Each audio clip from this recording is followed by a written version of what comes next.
ક્રમબદ્ધ દરેક અવસ્થા ક્રમેસર જે સમય થાય તે છે કે નહીં, અને કેવળ જ્ઞાન તેને દેખે છે તે પ્રકાર ક્યાં છે કે નહીં?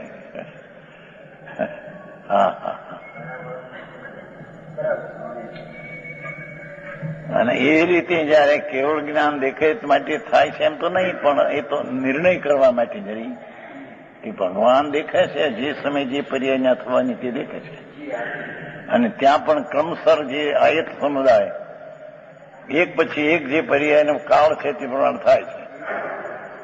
આવાને પોતાનું માને છે, પણ તે ક્રમબદ્ધની દશામાં થતી અવસ્થા તેને અંતરનો જાણનારો ભગવાન વિનાયક સ્વરૂપ છે એવો નિર્ણય કરીને જાણવા લાયક પર્યાય પ્રગટે કરે, એને ક્રમબદ્ધનું જ્ઞાન ક્રમબદ્ધ થાય છે તેનું જ્ઞાન યથાર્થ થાય.